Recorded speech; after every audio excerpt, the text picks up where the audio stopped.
물론 뭐 그 이사야, 에레미야 또 에스겔도 강의를 듣기도 했고 이제 그랬는데요. 이 소예언서 강의를 또 하면서 든 생각은 이거예요. 야, 예언자는 아무나 하는 일이 아니구나. 아무나 할 일이 아니구나. 이거는 누구나 예언자 되기가 쉽지 않다. 우리 뭐 길동무 강 목사님이 케노시스 영성은 예언자 영성이라는 얘기를 참 많이 했는데, 예언자 영성 처음에는 좋았는데요. 이제 예언자 영성으로 산다는 게 참 부담감이 큰 것 같아요. 부담감이. 그래서 쉽지 않다라는 생각을 해보게 됩니다. 자, 우리 이제 남은 시간 말라기 남은 부분을 좀 같이 좀 나눠보죠. 자, 이제 제사장들에 대한 경고를 봤고요. 말라기 2장 10절에서 16절까지 또 말라기가 경고하는 내용이 있는데요. 한번 좀 10절에서 16절 읽어보죠. 우리는 모두 같은 조상의 후손들이 아니냐? 우리는 모두 똑같은 하나님에게서 창조된 사람들이 아니냐? 그런데 왜 우리들은 서로 속여서 우리의 조상들의 계약을 욕되게 하는가? 유다 나라는 배신과 속임수의 천지가 되었다. 이스라엘과 예루살렘에서는 소름이 끼치는 일들만 꼬리를 물고 있다. 유다의 남자들은 다른 신들을 섬기는 이방의 여자들과 결혼을 하였다. 이로써 그들은 하나님이 사랑하는 선민의 피를 더럽혀 놓았다. 이러한 사내들은 여호와께서 모조리 제거하여 더 이상 주님의 백성에 들지 못하게 할 것이다. 한 사람도 이 벌을 모면하지 못하며 화해의 제물을 바쳐서 주님의 마음을 기쁘게 하려는 사람조차도 용서를 받지 못할 것이다. 다음으로 너희는 이런 짓도 하고 있다. 여호와께서 너희의 제물을 더 이상 돌아보시지도 않고 너희의 손으로 바치는 예물을 기쁘게 받아주시지도 않기 때문에 너희는 주님의 제단을 눈물로 적시며 주님의 성전을 울음과 탄식 소리로 가득히 채워놓는다. 너희는 왜 그러십니까? 하고 묻는다. 너희에게 죄가 하나 더 있기 때문이다. 주님은 그 죄를 아신다. 주님은 남편들에게서 억울하게 쫓겨난 여인들의 옹호자이시다. 여러 해 동안 너희 남편들에게 정조를 잘 지킨 아내들을 버리고 떠나며 너희도 본래 아끼고 보호해주겠다고 약속한 아내들을 쫓아보내었으니 너희의 이혼은 사기와 배반이다. 나와 맺은 계약의 정신이 조금만 남아있어도 그런 짓을 할 사람은 아무도 없다. 하나님의 계약을 지키는 사람은 하나님의 백성에 소속된 자녀들을 두기 원한다. 그러므로 너희는 정욕을 조심하여라. 그리고 각자 젊어서 결혼한 첫 아내를 내쫓지 말아라. 이스라엘 하나님 온 세상의 주인이신 여호와께서 이렇게 말씀하셨다. 나는 이혼하는 것을 싫어한다. 자기 아내를 내쫓는 것은 살인과 똑같이 흉악한 범죄다. 그러므로 너희는 정욕을 억제하여라. 어느 누구도 자기의 아내를 내쫓지 말아라. 자, 이제 이 부분은 뭐에 대한 경고죠? 가정 파괴에 대한 경고를 하고 있는데요. 여기서 보면은 이제 유대 남자들이 다른 신들을 섬기는 이방 여자들과 결혼을 하면서 본래 이제 조광지처 처음에 젊었을 때 결혼했던 여자를 내쫓는 그 일들이 이제 이 말라기 시대, 말라기가 활동하던 시대에 비일비재했던 것 같아요. 그래서 이것에 대해서 계약 위반이다, 이거는. 그리고 이거는 소름 끼치는, 하나님께 소름 끼치는 일이고, 이로 말미암아 큰 재앙을 받을 수밖에 없다. 저주받을 짓이다. 천벌받을 짓이다. 공동 번역에 보면 천벌받을 일이다. 이제 그렇게 나오는데요. 나 야훼는 이혼을 싫어한다. 젊어서 취한 여자를 내쫓지 마라. 가정을 보호하는 얘기잖아요. 가정을 보호. 뭐 우리가 이제 신명기 신해산 그 율법 보면은 뭐 여러 가지 면에서 생각을 해볼 수가 있는데, 그 당시 사회 보장 제도가 없을 때에 사회 보장을, 약한 사람들, 어려운 사람들의 삶을 책임지는 사회 보장법과도 같은 것이고, 또 가정이 해체되기 쉬운 그 시대인데 이제 노예로 팔려야 되고, 또 노예로 팔리면 다시 돌아올 수 있는 기회가 없는데, 어쨌든 하나님에게는 가정이 소중하기 때문에 가정을 보호하기 위한 법으로 이제 십계명도 주신 것이다라고 이렇게 또 저희가 듣기도 했고 아는데, 자, 이 지금 말라기 시대 때 왜 이렇게 가정이 지금 무너지고 있는가, 그리고 왜 이렇게 이혼이 비일비재하게 일어나고 있는가, 왜 이혼이 저주받을 짓이고 천벌받을 짓인가.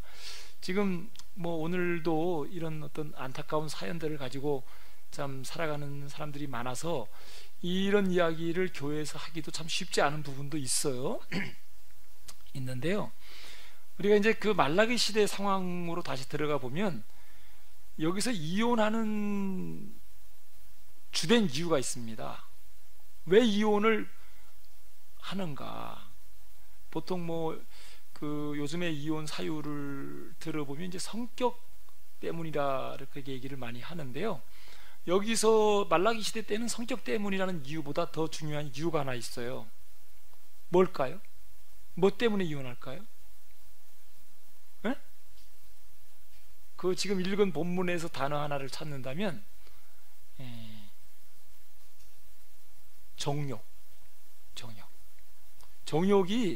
어떤 그 이제 성욕이라는 그런 표현이 뭐 들어가 있겠죠. 들어가 있는데 여기는 정욕이라는 표현은 탐욕, 욕심 이런 건데, 그 이스라엘 사람들이 포로로 돌아와서 그들이 이제 신앙의 순수성을 지키고 또 계약법을 지키기 위해서 그 무던히 애를 쓰는 얘기가 에스라 느헤미야 마지막 부분에 나오는데, 물론 이제 문 목사님이나 연 목사님 강의하실 때 그 부분을 얘기를 하실 건데, 이혼을 하고 이 다른 이방신을 섬기는 여자들을 사귀고 교제하고 그들과 결혼 맺는 이유는 그들과 뭐 하기 위해서요? 상거래하기 위해서요. 상거래하기 위해서. 그 이방 지역에 있는 여자와 결혼해서 그 여자가 살고 있는 지역에 물품을 구입하고, 그리고 내가 가지고 있는 물건을 그 지역에다 내다 팔기 위해서 상거래 목적으로 결혼하는 겁니다. 상거래. 그래서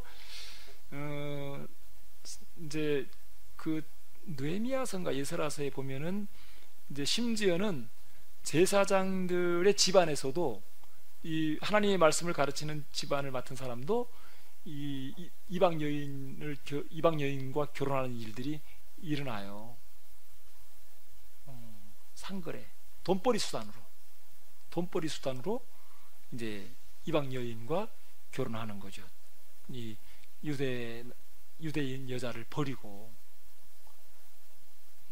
그래서 그런 상거래 수단으로 이혼하는 그 상거래를 원활하기 위해서 이혼을 하는 거, 그래서 가정이 무너지고 파괴되는 이런 일들이 일어나고 있는 것에 대해서 말라기가 통렬하게 그들을 이제 책망하고 이 천벌받을 짓을 하는 놈들이라고 그렇게 경고를 하고 있는 거죠.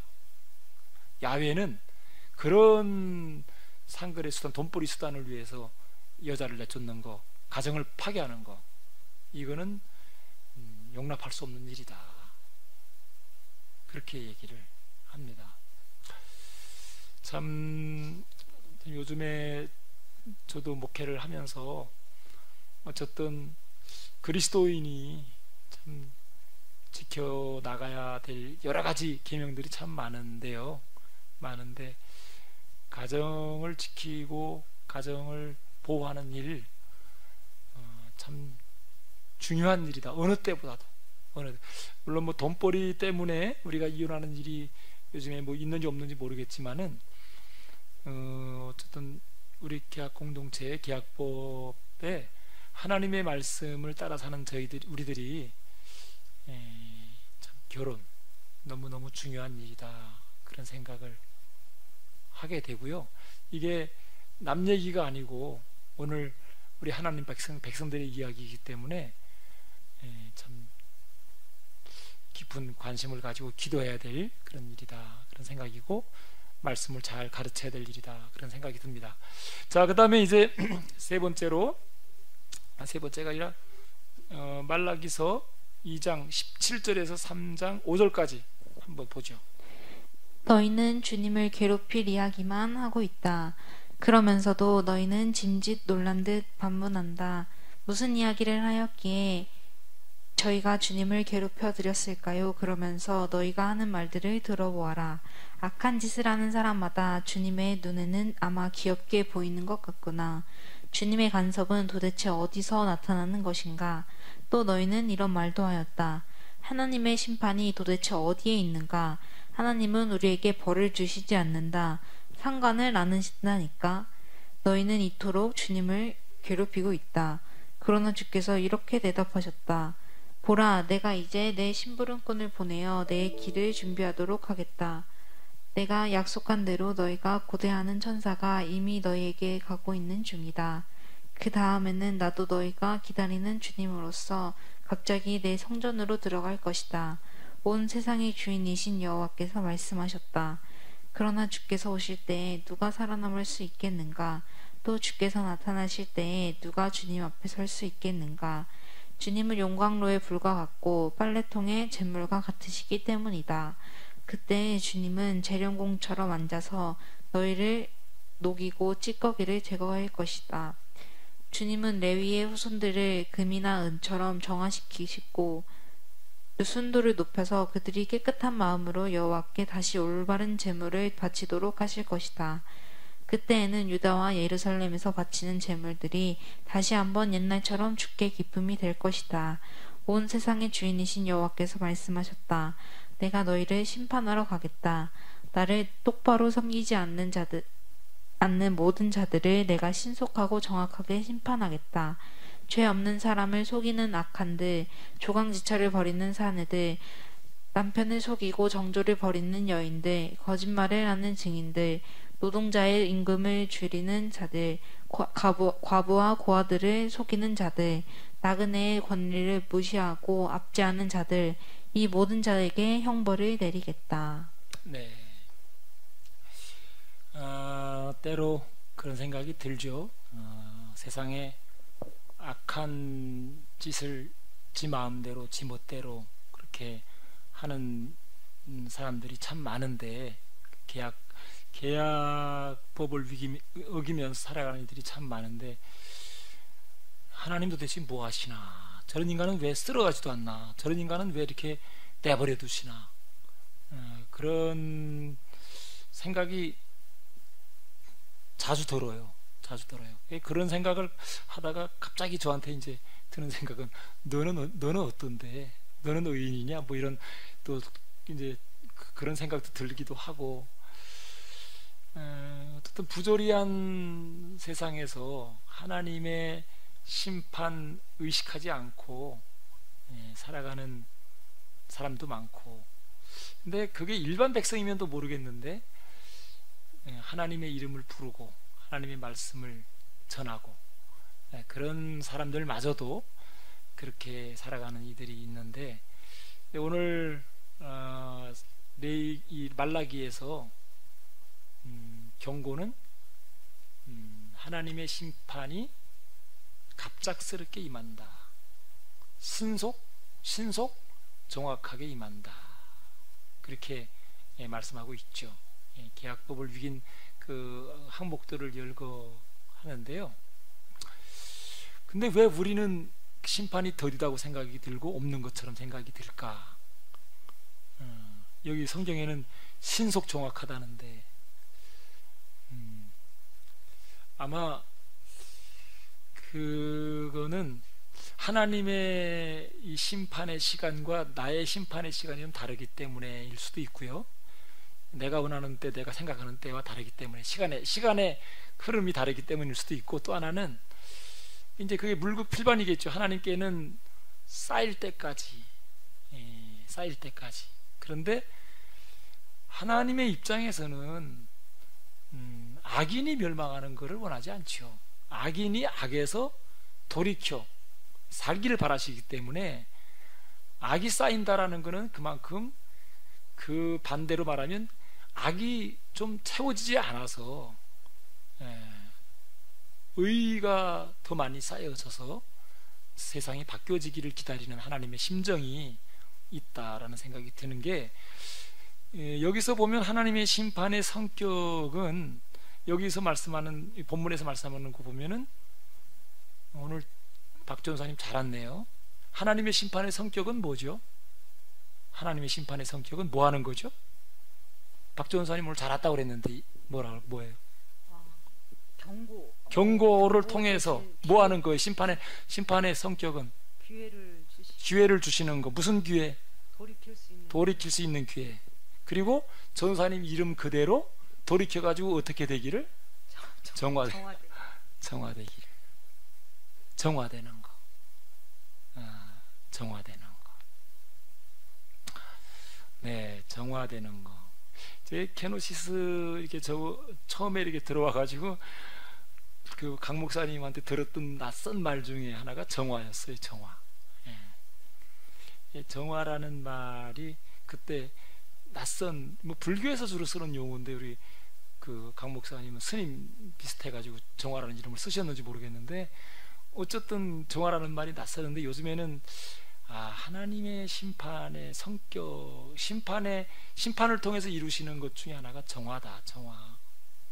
어떻게 보면 노아의 심판, 그것도 뭐 하나님의 심판이지만, 인간의 어떤 인간이 법대로 살지 않아서 자멸이잖아요. 근데 자멸로 인해서 세상을 정화하는 거잖아요. 인간을 정화하는 거. 소돔과 고모라도 마찬가지예요. 정화하는 거죠. 정화. 씻는 거, 닦는 거. 그죠? 우리 그 삶에서도 마찬가지인 것 같아요. 우리가 하나님의 계약법을 어기고 내 마음대로 내 멋대로 살던 삶에서 하나님께로 말씀을 통해서 하나님께 돌이키고, 그래서 하나님이 주시는 그 은혜라고 그럴까요? 내 잘못된 삶의 패턴, 마음의 패턴이든 또 정신 영적인 어떤 패턴이든 간에 그것들을 바꾸어 놓고 깨뜨리는 작업을 하시는데, 그게 이제 정화라는 거예요. 정화. 마음의 정화, 삶의 정화. 정화되는 만큼 하나님께로 가는 거죠. 여러분, 제가 팔복 중에 그 마태복음 하면서, 마태복음 강의 들으면서, 복음서 강의 들으면서 참 이해하기 어려웠던 거 하나를 이해하게 된 거, 마음이 청결한 자는 복이 있나니 하나님을 볼 것이며 하나님을 알게 될 것이다, 하나님을 만나게 될 것이다, 뭐 그런 건데, 여기서 마음의 청결한 게 뭐냐? 마음의 청결한, 자기 속에 죄를 많이 인식하는 거, 깨닫는 거, 아는 거. 그래서 보는 만큼, 아는 만큼 그 죄를 닦는 거죠. 그죠? 그래서 마음이 청결하다는 게 자기 죄를 많이 보는 거다. 아주 이게 저는 이 팔복 중에 굉장히 신선한 깨달음이었어요. 자, 심판을 통해서 하나님이 하시는 일은 정화, 재련 시킨다는 거. 그래서 어떻게 보면 우리가 살면서 우리 삶에 내 뜻대로 내 마음대로 안 되고 내 계약을 위반해서 어려움이 오거나 고난이 오거나 이런 것들이 정화되는 시간일 수 있어요. 그리고 교회도 마찬가지입니다. 교회도 지금 코로나로 인해서 뭐 신앙의 위기가 왔다, 뭐 지금 뭐 난린데, 사실은 교회 목사님들도 좀 여러 가지로. 근데 저는 개인적으로 교회가 뭐 숫자가 준다 그러는데, 어쨌든 교회가 다시 한번 정화될 수 있는 시간이 될 수만 있다면 코로나도 도움이지 않느냐. 뭐 이게 배 부른 소리일는지 모르겠지만 그런 생각을 해볼 때가 있어요. 자, 정화시키는 하나님, 심판을 통해서 정화시키는 하나님, 경고장을 날려서 정화시킨다, 그렇게 말씀하고 있고요. 자, 그 다음에 또 말씀 말라기서 3장 몇 절이죠?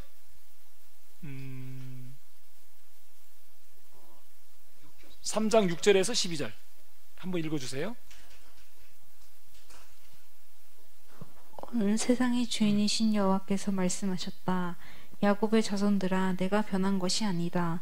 너에게 달라진 것은 조금도 없다. 너희는 너희의 모든 조상들과 똑같이 내 말을 듣지 않고 내 가르침을 따르지 않았다. 너희는 내게로 돌아오너라. 그러면 나도 너희에게로 돌아가서 너희를 도와주겠다. 그런데도 너희는 우리가 언제 주님을 떠난 적이 있다고 돌아오라는 것입니까? 하고 반문한다.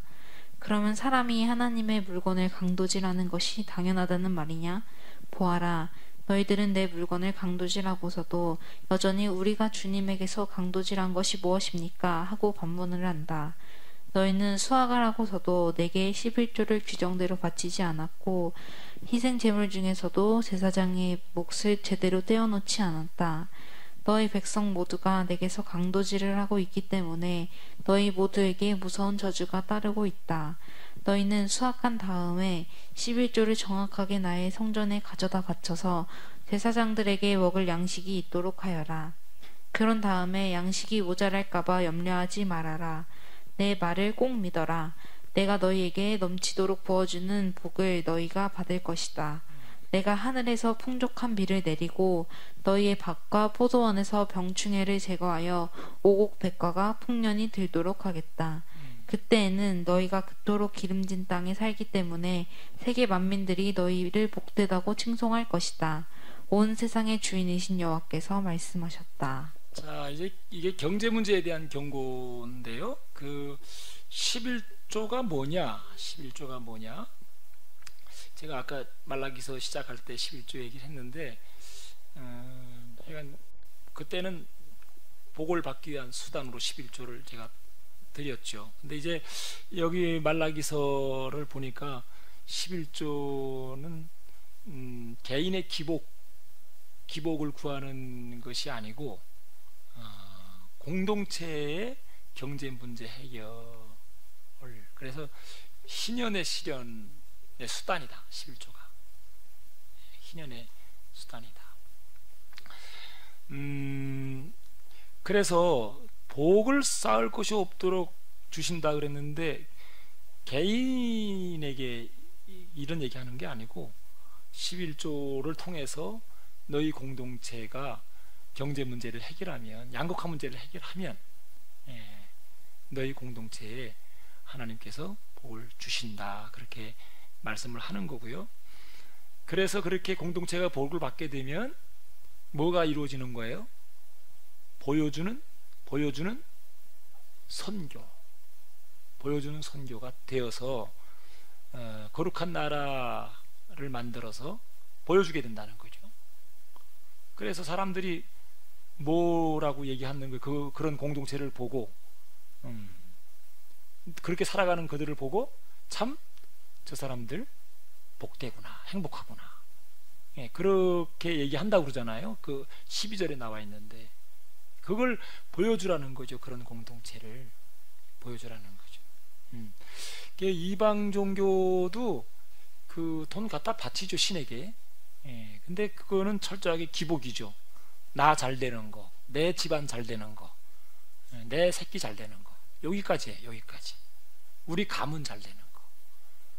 그래서 있는 정성 다 바쳐서 공양미도 갖다 바치고 그러는데, 이 성경에서 말하는 11조는 내 새끼, 내 집안 차원이 아니고 계약 공동체, 신앙 공동체의 어려운 문제, 신앙의 문제를 해결하는 거죠. 그래서 보여주는, 선교하는 공동체가 되라. 하나님 나라 만들어 보여주어라. 그렇게 얘기하는 겁니다. 오늘 우리 교회가 해야 될 중요한 일인 거죠. 그래서 개교회가 자기가 할 수 있는 만큼 어려운 교회나 이웃 교회를 돕는, 그래서 함께 사는 그런 하나님 나라를 만들어 가야 될 것이라고 생각이 들어요. 3장 13절에서 14절, 4장 3절까지 한번 쭉 다시 한번 읽겠습니다. 여호와께서 말씀하셨다. 너희는 나에 대하여 건방지고 뻔뻔스럽게 이야기하고 있다. 그러면서도 너희는 우리가 주님에 대하여 무슨 말을 하였습니까? 하고 반문을 한다. 그러므로 너희들이 한 말을 들어보아라. 우리가 주님을 섬겨도 모두 헛일이다. 또 우리가 주님의 말씀을 따르고 주께 순종하는 일 때문에 세상의 온갖 재미와 쾌락을 멀리하는 것이 도대체 우리에게 무슨 유익이 있는가? 지금 우리가 세상을 보면 하나님을 섬기며 하나님의 뜻을 따르려고 하지 않는 사람들이 얼마나 잘 사는가? 그토록 악한 짓들을 하는데도 그 사람들이 부유하고 행복하지 않은가? 하나님의 진노와 심판이 내리려면 내려보라고 큰 소리를 치는데도 그들은 여전히 형벌을 모면하고 있다.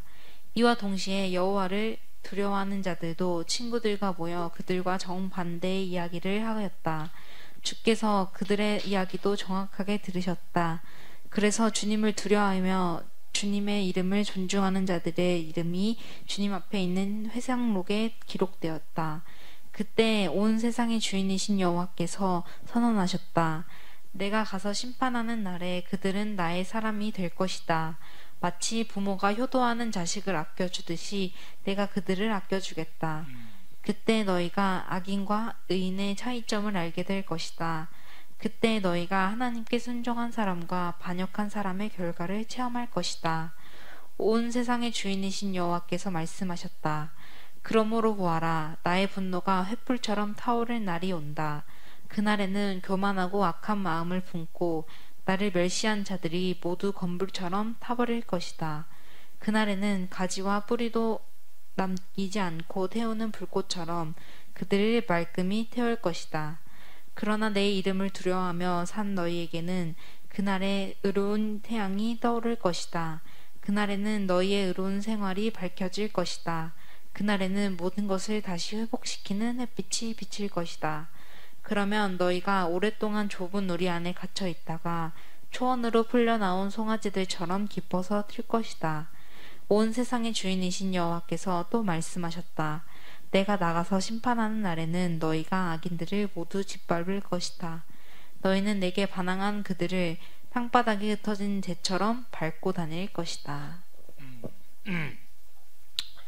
여기 보면은 참 뭐 성경이라는 게 옛날이나 오늘이나 똑같이 이렇게 통하는 부분들이 참 많은데요. 여기 그 내용을 보면 좀 하박국 그 예언자와 좀 비슷한 얘기가 보이죠. 그래서 하박국도 하나님의 법을 무시하고 살아가는 사람들이 잘 되는 것에 대해서 항의하고 그거에 대해서 참 이제 신앙의 회의를 느낀 그런 일들이 있는데요. 우리 이장로님 지금 모교 가정 성경 공부에서 욥기서 오늘까지죠? 욥기서 쭉 봤는데 욥이 막 하나님 앞에 따지는 게 뭐예요? 하나님 앞에 왜 불의한 사람들이 잘 돼야 되냐고, 왜 악한 사람들이 세상에서 흥해야 되냐고, 그거에 대해서 욥이 정말 하나님 앞에 막 따지고 들죠. 따지고 들어요. 저는 옛날에는 참 욥기를 이해할 때 재앙을 만났지만 하나님을 원망하지 않았다. 1장 2장 그러다가 좀 인내했더니 하나님이 나중에 복을 주셨다. 42장인가? 그렇게 봤어요. 근데 욥기서의 참 중요한 그 내용은 43장에서부터 39장 요 중간에 들어있어요. 왜냐하면 그 당시 잘못된 교리들을 깨뜨리고 왜곡된 그런 신앙들을 고치는 얘기를 그 욥의 이야기와 세 친구들의 얘기를 통해서 하고 있는 거거든요. 근데 어떻게 보면 이 욥의 고백이 굉장히 솔직한 거죠.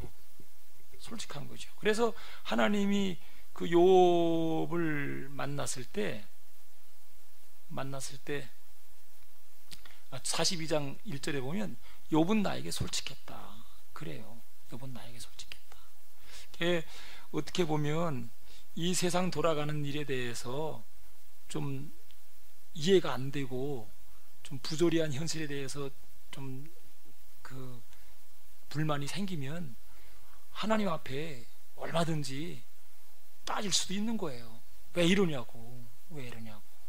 얼마든지 그럴 수 있어요.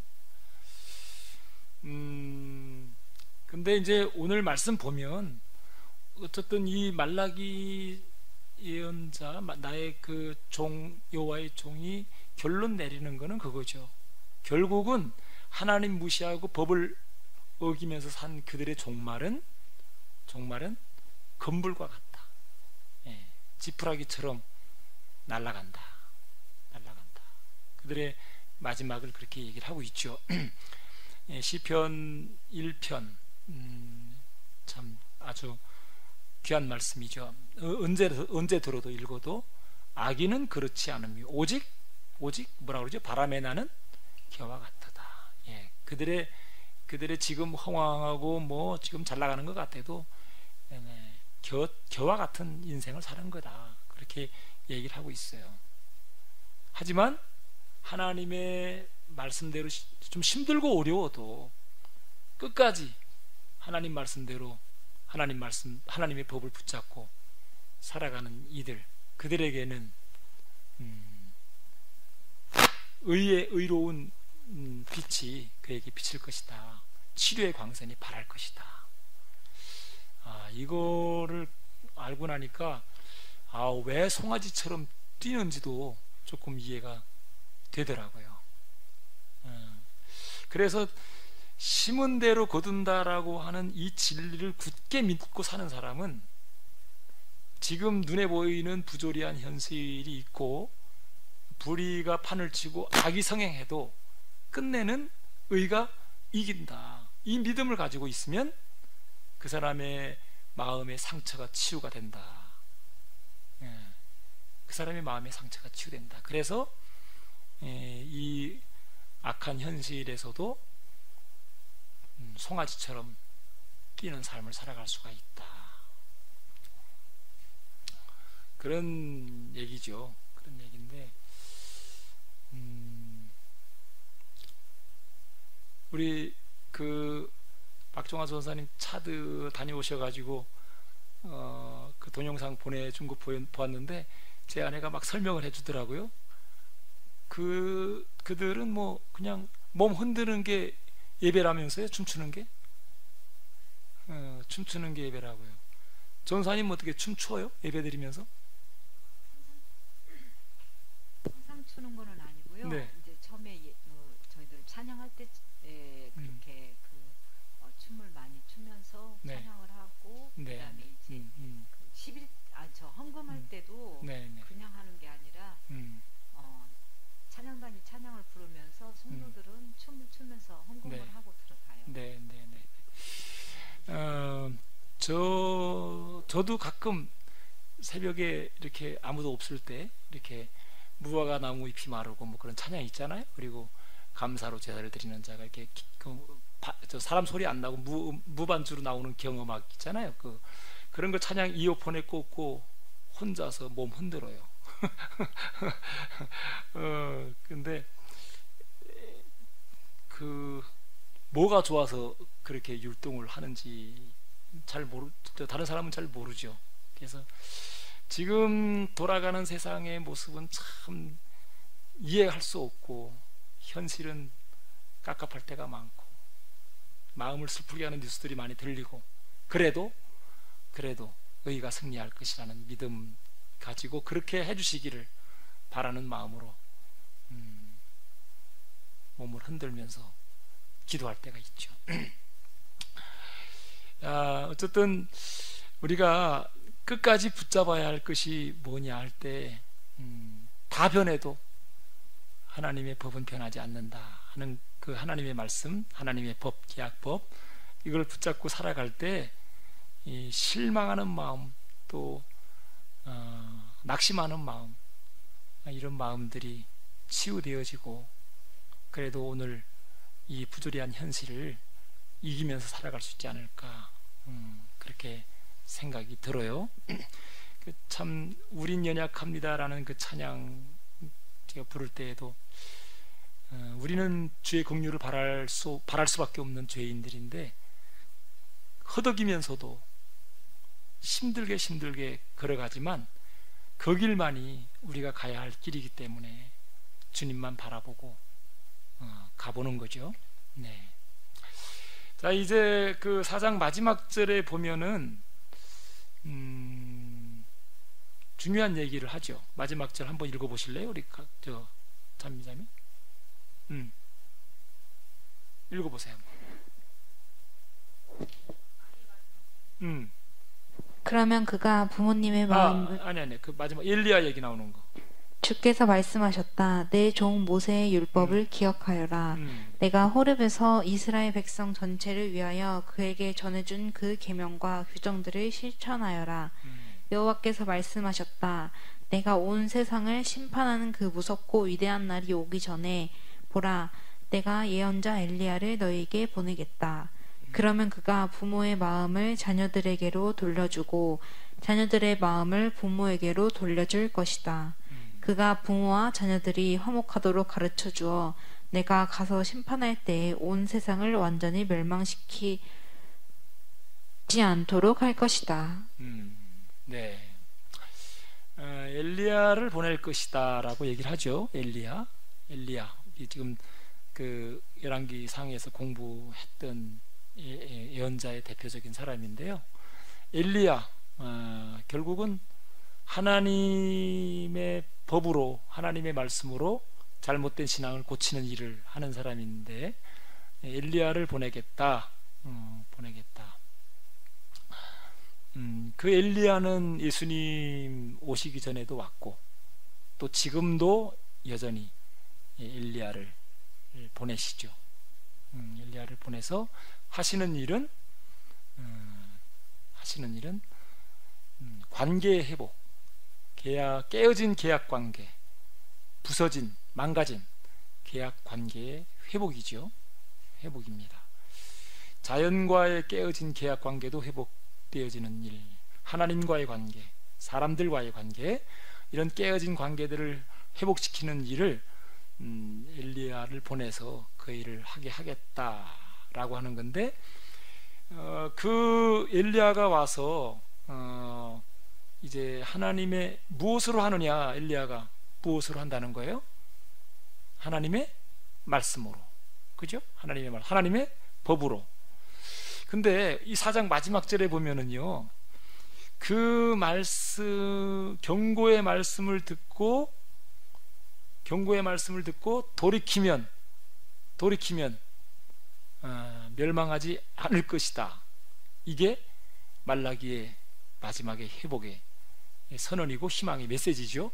그런데 그 번역들이 참 다양하게 돼 있어요. 이 현대어는 그 멸망시키지 않을 것이다 그러는데, 또 다른 번역들을 보니까 돌이키면 회복될 것이고, 돌이키지 않으면 저주를 받을 것이다, 망할 것이다. 그래서 경고에는 두 가지가 다 들어가 있어요.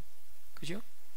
하나님이 전하는 말씀을 경고로 받아들여서 마음과 행실을 돌이키면, 잘못된 신앙에서 돌이키면 살게 되는 것이고, 돌이키지 않으면 죽는 것이다, 망하는 것이다. 그 선택은 우리에게 달려있는 거죠. 그래서 결국은 우리에게는 두 가지가 있는 겁니다.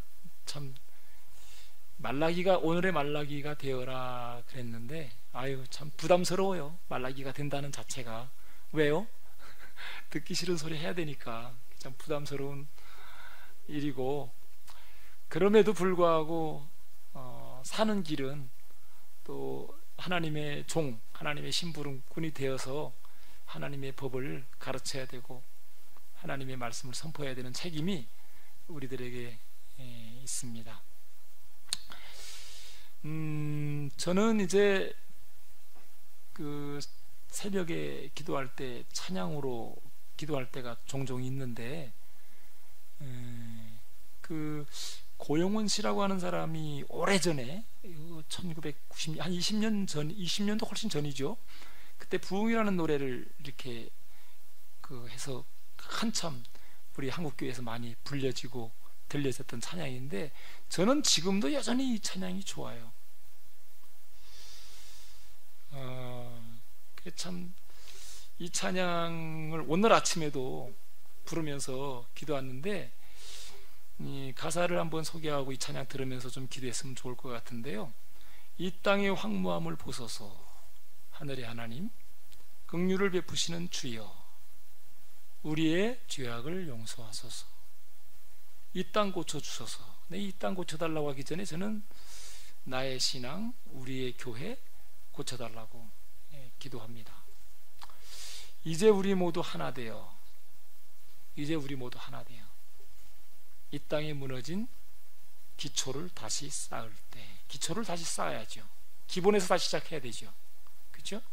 너무너무 잘못된 부분들이 많잖아요. 지금 한국교회가 성전 제사 제물 신앙에 잘못되어 있어서 말라기의 경고가 지금 그대로 선포되어지고 있는데, 이 땅에 무너진 기초를 다시 쌓을 때 우리의 우상들을 태우실 성령의 불 임하소서. 우리 힘으로 안 돼요. 우리 능력으로 안 돼요. 오죽했으면 엘리사가 그 혼합신앙에 빠진 이스라엘 신앙에 고치기 위해서 당신이 받았던 것의 두 몫을 나에게 달라고 그렇게 구했잖아요. 성령의 불 임하 태우소서. 진리의 말씀 이 땅 새롭게 하소서. 은혜의 강물 흐르게 하소서. 은혜의 강물도 흘러야 되지만 공의의 강물이 흘러야겠죠. 성령의 바람 이제 불어와. 오 주의 영광, 뭐죠? 가득한 새날 주소서. 주님 나라 이 땅에 임하소서. 이런 내용인데요. 하여간 저에게는 한마디 한마디 가사가 좀 와닿고, 그리고 이 찬양을 부르면서 우리 계약 공동체가 하나가 되기를 바라는 마음으로 기도하고 있고, 우리 교회가 또 하나가 되기를 바라고 있고, 그렇습니다. 자, 우리 이 찬양 부르면서 오늘 말라기 들은 말씀 기억하면서 우리 계약 공동체가 주 안에서 하나 되어 이 땅에 무너지고 있는, 또 망가지고 있는 교회를 고치고 새롭게 하는 일에 말라기가 되는, 내가 하나님의 감히 하나님의 종이 되고 사자가 되는 그런 사람이 되기를 한번 같이 구해봤으면 좋을 것 같고요. 우리 교회가 새롭게 거듭나는 일이 될 수 있도록 같이 좀 했으면 좋을 것 같아요. 우리 찬양 들을 수 있어요? 혹시 부를 수?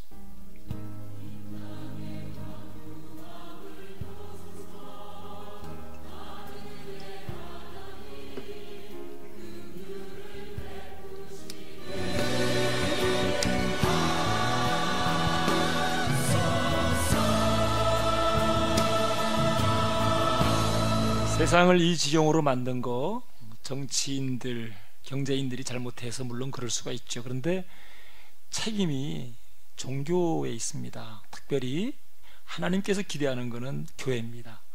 교회의 신앙이 잘못되면 세상이 잘못되는 거거든요. 자, 이 책임에서 우리가 자유로울 수 있을까요? 우리는 자유로울 수가 없습니다. 우리가 하나님을 아버지라고 부른다면 아버지의 아들로서 아버지의 뜻을 이 땅에 이루어야 될 책임이 있습니다. 그 책임을 다하지 못한 죄가 우리들에게 있죠. 그래서 제가 미가서 강의할 때 저희 기도를 여러분들에게 소개했는데 이용불도입니다.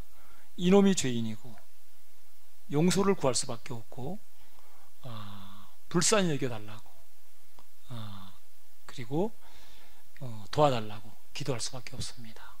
이 시간에 오늘 이 세상을 바라보면서 안타까워하시는 하나님의 심정이 말라기에 부어졌고 말라기에 부어진 심정이 우리들에게 부어져서 정말 다시 한번 우리가 비록 죄인이지만 주님의 긍휼을 구하면서 주님 우리를 불쌍히 여겨 주셔서 우리 교회가 다시 새로워지고 정화되어지는 은혜를 주시옵소서.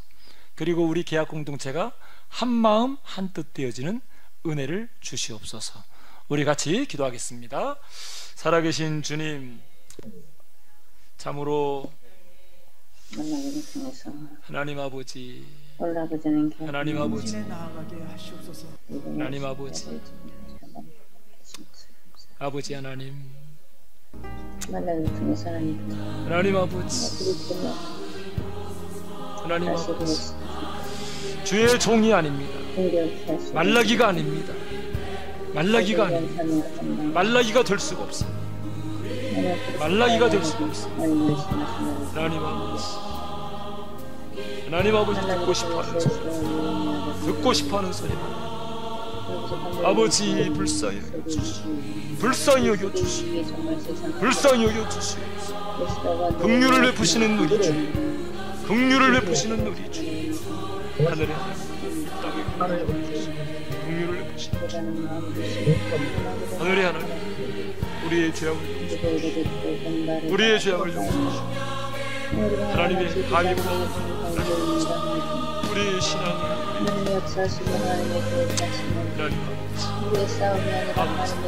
아버지, 아버지, 하나님 아버지, 주여 우리 하나님 아버지, 주님 한마음 한뜻 하나가 될 수 있도록 주여, 주여 아니 구하옵나니 우리에게 아버지 하나님 아버지 도와주시오. 역사하여 주시오. 이놈이 주 하나님 도와주시옵소서. 역사하여 주시옵소서. 아버지, 아버지, 하나님 아버지 도와주시길 원합니다. 하나님 아버지 역사하여 주시옵소서. 이여 도와주시옵소서.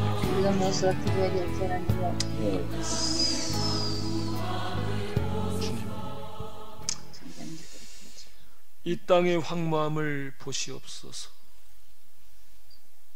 갈라지고 찢어지고 부서지는 소리가 들리고 있습니다. 하늘의 하나님, 긍휼을 베푸시는 우리 주여, 우리의 죄악을 용서하여 주시옵소서. 끊임없이 탐욕과 거짓, 속아넘어 같은 신앙이 너무너무 크게 자리 잡고 있습니다. 우리의 죄악을 용서하여 주시고, 바라옵는 것은 이 땅을 고쳐지기 전에 우리의 신앙, 우리 교회가 고쳐질 수 있도록 말씀을 주시옵소서. 말씀을 주시옵소서. 하나님 아버지, 듣기 싫은 소리를 해야 되는데, 듣기 싫은 소리를 해야 되는데, 경고장을 날려야 되는데, 듣고 싶어하는 소리만 해대는 이 종은 말라기가 될 수가 없습니다. 주여 불쌍히 여겨주시고, 그럼에도 불구하고 하나님 엘리야를 보내셔서 회복시키시옵소서. 살려주시옵소서. 도와주시옵소서. 예수님 간절히 기도하오니 붙잡아 주시고, 우리 계약공동체 숫자가 아니라 진짜로 일하고 싶습니다. 그런 마음, 그런 신앙을 저희들에게 주시옵소서. 예수님의 이름으로 간절히 기도 올리옵나이다. 아멘. 네, 감사합니다.